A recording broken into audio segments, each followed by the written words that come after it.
To say Batman Arkham Asylum being so brilliant was surprising would be an understatement.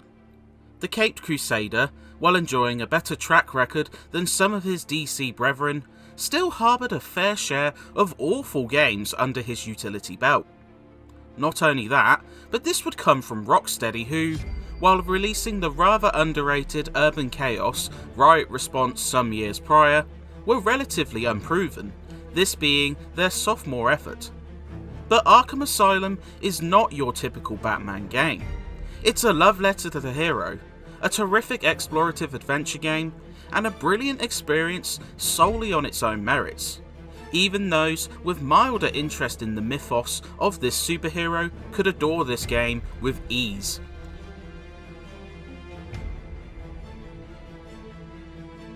It's another day, another capture of Joker by Batman, whom he personally delivers to Arkham Asylum. Sensing something feels off, Joker naturally takes over the entirety of the institution while freeing Blackgate inmates to run wild during this siege. With Harley Quinn as his aide, and other terrifying villains such as Killer Croc and Scarecrow on the loose, it's up to the masked vigilante and his myriad of gadgets to free the insane asylum from this lockdown. This Batman game benefits from superb storytelling, undoubtedly bolstered by returning actors Kevin Conroy and Mark Hamill as Batsy and the Joker, respectively. This and a well-written script lend an authentic feel to the game, but the slew of derailing twists, explosive moments, and generally engrossing pace keep it a digestible yarn for the uninitiated as well. I will break you, Batman! Then the Bruja! No, Bane. This time I break you!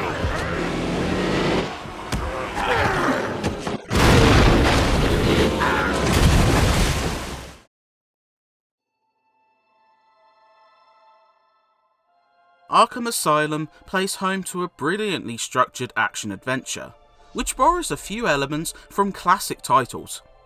With Batman trapped away from his gadgets, you find most areas are inaccessible at first, but like Metroid, regaining more of these tools through story progression allows you to enter more rooms of the asylum, including Explosive Gel, which blows up some walls, the Batclaw, which lets you pull down higher objects, and a decoder of sorts which hacks into certain panels. The story never hangs too long in the same location, keeping the exploration satisfying and rapid. Even from the off, Detective Mode lets you feel like the Batman, allowing you to scan for hidden clues and use your vision to follow trails generated by sight, sound, and smell. The collectibles, usually a drain on your soul, are satisfying to uncover as you work back through environments with your new toys to find these. Arkham stacks up with the best of class in terms of pacing and structure.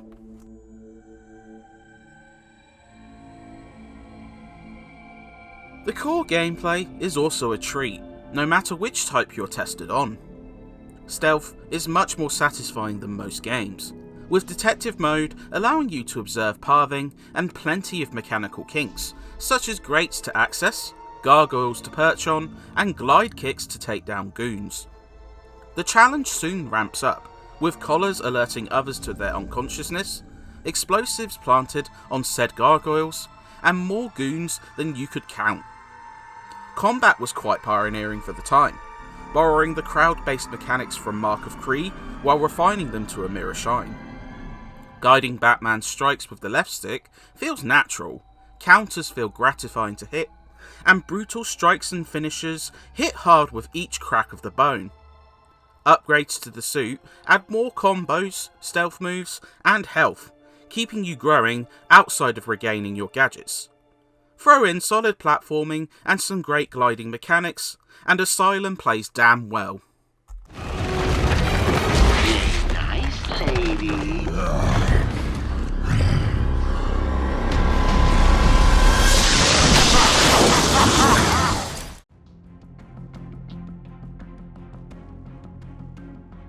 If there is perhaps one noticeable criticism you can levy at Rocksteady's first Batman effort, it's the inconsistent bosses. Some titans of the Rogues Gallery appear, but fights can often feel anticlimactic and repetitive. Bane's encounter seems impressive, but when you find out every titan you face after plays the same, it grows tiring. Limp encounters with Killer Croc, Poison Ivy, and even the final boss disappoint and use the tired trope of artificially adding difficulty by throwing goons at you. The lone highlight is the imaginative, tense encounters with Scarecrow, which eschew traditional boss encounters for a mix of stealth, platforming, and occasional fisticuffs, as you do battle in a hellish landscape induced by toxin rather than a three-step boss. It's a shame because these could have been so much better, and would prove to be so in the sequel.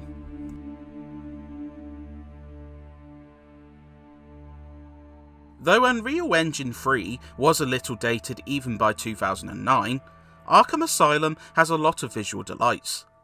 The titular setting is a highlight, with grim lighting and ambient sounds leaving you uneasy the whole time. Texture and character models aren't anything to write home about, but the important casts such as Batman and Joker look great. Performance is pretty steady, and the FMVs that punctuate key events do their job. The audio is simply stellar, with the aforementioned voice acting being the highlight. Hamill's Joker, as he callously taunts you over the speakers, is a delight. Epic orchestral music, chunky combat sounds, and plenty of jump scare crashes also work well. So when I need security those or an old man who come up to the ground, just the man that I...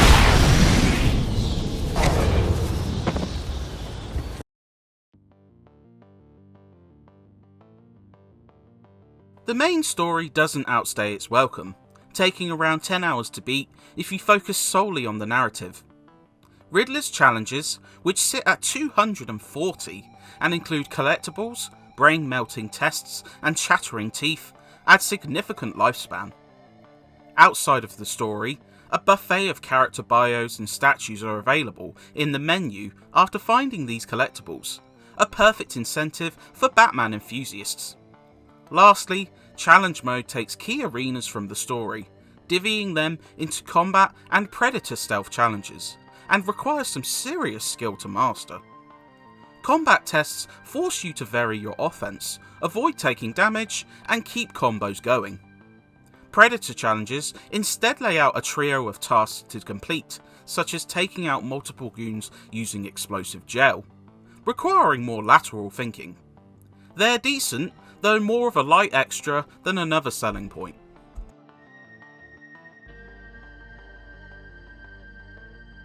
Batman Arkham Asylum has been cited by many as one of the best superhero games ever, and it's for good reason. Delivering as both a tremendous tribute to the iconic hero and an excellent adventure in its own right, Rocksteady deftly balances action, storytelling, and puzzling to excellent results. The combat would prove innovative and fun, the stealth better than average, and the explorative take on the iconic institution compelling. While the bosses are mostly disappointing, and some kinks didn't get fully sanded down, they're nowhere near upsetting enough to ruin this one.